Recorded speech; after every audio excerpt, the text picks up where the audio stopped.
semua yang dihormati Pak Menteri dan para pejabat eselon 1 serta Bapak Ibu sekalian para pejabat Kementerian Keuangan serta media cetak dan media elektronik yang berbahagia. Hari ini berkesempatan Bapak Menteri Keuangan untuk melihat hasil penindakan yang dilakukan oleh Direktorat Jenderal Bea dan Cukai, dalam hal ini adalah kantor wilayah Direktorat Jenderal Bea dan Cukai Jawa Timur 1 dan Jawa Timur 2, karena di Jawa Timur ada 2 kantor wilayah. Dari data penindakan barang kena cukai ilegal, kami melaporkan Pak Menteri izin, sampai dengan Januari sampai dengan September ada 1.519 SBP, surat bukti penindakan. Ini yang dilakukan oleh kantor-kantor di wilayah Kanwil DCPJ Jatim 1 dan Jatim 2. Kemudian yang ditangkap adalah sebanyak 235,4 juta batang. Kemudian estimasi kerugian 10 miliar. Kita lakukan penyidikan 59 SPDP. Kita bekerjasama dengan aparat kejaksaan untuk proses penyidikannya. Kemudian ultimum remedium, karena dikenal ultimum remedium di dalam penyelesaian barang kena cukai ilegal ini, ada 114 keputusan ultimum remedium. Dan dengan total tagihan sampai dengan September ini 52,6 miliar rupiah. Terus kita lakukan Pak Menteri, dan tentunya harapannya tugas dari penanggulangan rokok ilegal, tugasnya tidak hanya di Bea Cukai, tetapi juga seluruh komponen masyarakat, dan kami pun bekerja sama dengan aparat penegak hukum, dalam hal ini TNI Polri dan aparat lainnya. Demikian Pak Menteri, barangkali terkait dengan hasil data-data penindakan ini. Barangkali ada pertanyaan Pak? Jangan ada pertanyaan ke dia. Ya. Cukup ya, jelas ya. Sepertinya jelas Pak Menteri. Tanya Pak Menteri. Gimana? Ya Pak Menteri, saya Dewi dari JTV Pak Menteri. Ya, saya Dewi dari JTV Pak Menteri.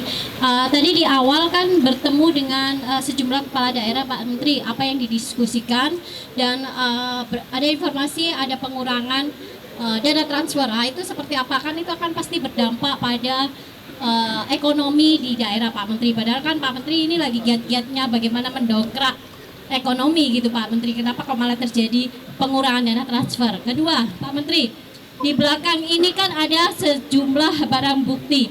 Salah satunya rokok ilegal.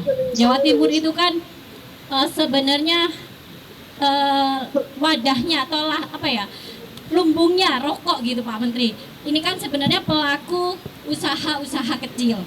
Tapi mereka itu selalu mengeluhkan kesulitan dalam mendapatkan cukai, malah ditangkepi. Padahal kan ini kan potensi luar biasa yang kenapa tidak dilakukan pembinaan dan juga diresmikan, kan ini bisa menjadi pemasukan yang luar biasa untuk negara. Tapi kenapa malah mengambil tindakan yang dimusnahkan, bukan dibina, dibinasakan bukan dibina gitu Pak Menteri. Baik. Pak Menteri sementara. Anda mau ceramah sendiri, saya dengar terus. Oke, apa lagi mau ceramahnya? Saya dengerin. Jadi gini, tadi pagi para pimpinan dari ada gubernur, wakil gubernur, beberapa bupati dari beberapa tempat datang ke sini. Tadinya mau ketemu saya semua, untung saya cuma ketemu perwakilan. Kalau enggak saya dipukulin tadi. Pada dasarnya begini, anggaran tahun ini tahun depan kan dipotong, tahun ini sudah dipotong juga kan. Jadi mereka protes sama dengan Anda kayaknya udah sama deh cara berpikirnya dengan bupati atau gubernur. Kenapa dipotong? Kami nggak bisa bergerak kira-kira gitu. Tapi alasan memotong itu Kak, utamanya dulu karena banyak penyelewengan.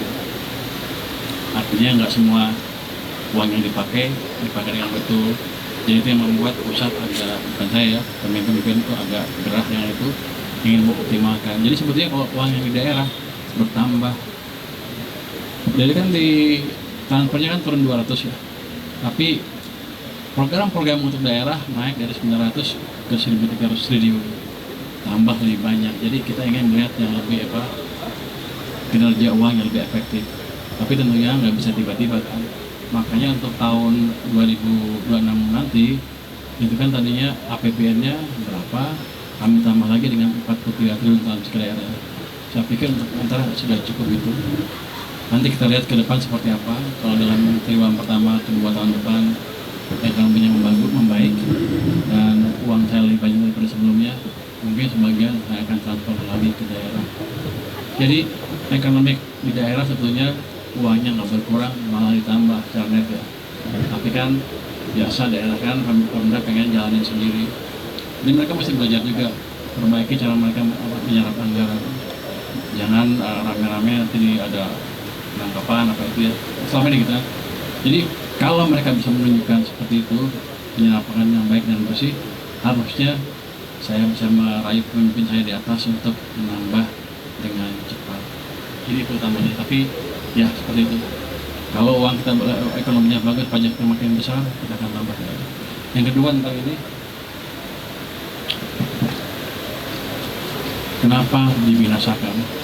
Dan gini, ini kan ada yang bayar pajak, ada yang nggak bayar pajak. Kalau yang bayar pajak diadukan dengan yang nggak bayar cukai ya mereka rugi dong.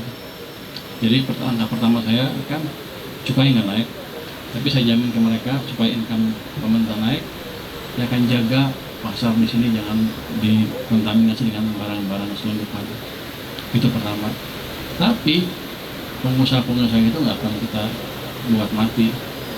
Kami sedang berencana untuk mengembangkan kawasan industri hasil tembakau yang lebih intensif lagi di daerah-daerah yang kita curigai menjadi pusat-pusat produksi ilegal di dalam negeri. Kalau luar negeri gampang, kita monitor pelan-pelan pelajaran yang lebih intensif. Harusnya nggak lama lagi akan banyak yang ketangkep. Nanti di situ kita diskusi dengan para pelaku yang ada sekarang itu. Kita akan definisikan atau tentukan seperti apa pola tarif yang pas untuk mereka. Dan pembinaan otomatis juga ya HP itu langsung pembinaan di situ. Tapi yang jelas kita tidak bertujuan menghancurkan industri rokok farmasi yang ilegal, tapi kan kita akan memperkuat dengan menciptakan tempat bermain yang lebih fair untuk semuanya. Kira-kira begitu. Yang ke depan akan diberdayakan ya Pak? Akan diberdayakan, tapi habis diberdayakan harus bayar pajak. Kalau enggak saya sikat, saya nggak ada ampun ya. Baik, selanjutnya silakan. Bapak mau pilih yang mana, izin? Ya, aja. Siap. Terima kasih Pak, saya Hana dari Tempo. Tempo Jakarta deh. Kami mau menanyakan apakah ada evaluasi dari kucuran dana Bank Himbara yang 200 triliun itu. Terima kasih. Saya kan waktu beberapa hari yang lalu ke BNI ya untuk melihat bagaimana cara mereka menggunakan dana itu. Sebetulnya itu urusan mereka sendiri. Yang saya jaga adalah jangan sampai uangnya dipakai untuk membeli dolar, hingga saya memberikan uang untuk mengajarkan rupiah. Jadi saya tanya ke mereka bilang apa enggak, ternyata untungnya enggak. Tapi itu saya cek lagi. Saya akan cek lagi Bank Himbara realnya seperti itu. Tapi perkara bagaimana mereka menyalurkannya itu saya serahkan ke mereka karena mereka lebih ahli dalam deteksi dan menghitung proyek-proyek yang menguntungkan atau berprospek lain. Jadi saya nggak bertanggung jawab kepada itu tergantung mereka. Saya hanya seperti deposan atau nasabah bank yang harus mereka gitu. Nanti bank yang menyalurkan. Jadi saya menggunakan kepandaian mereka untuk menyalurkan uang yang saya punya. Baik Pak Menteri, dapat kita saksikan juga. Oh siap. Udah bagaimana nih? Terima kasih Pak, saya Roes dari siginews.com. Dari mana? Siginews.com, Pak Menteri. Jadi dari temuan kami di lapangan bahwa untuk tahun ini musim tanam tembakau ini mengalami gagal panen Pak. Jadi ketika kami di lapangan ini banyak petani yang mengeluh dan merasa hancur lebur karena ketika musim tanam ini dari investasi 30 juta per hektar untuk tanam tembakau ini hanya mendapatkan 1 juta rupiah. Pertanyaannya, apakah ada himbauan dari Pak Menkyu untuk Himbara agar mengeluarkan kebijakan relaksasi atau keringanan bagi para petani agar selanjutnya mereka ini bisa bercocok tanam kembali? Terima kasih Pak. Saya baru dengar berita ini dan saya akan cek, tapi pada dasarnya Himbara beroperasi secara sendiri di luar pemenang Kementerian Keuangan. Kalau itu kan bukan Himbara, harus pemerintah yang masuk kalau itu. Tapi ini kita lihat lagi nanti. Mana betul, tetangga Anda jangan-jangan yang bergagal. Saya baru dengar sekarang nih berita ini. Oke, nanti kita baca. Terima kasih.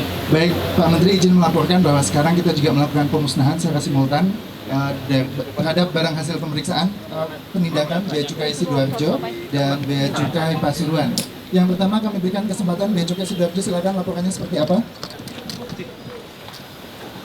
Bea Cukai Sidoarjo.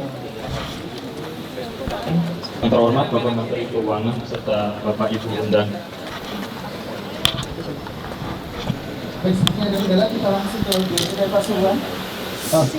Siap.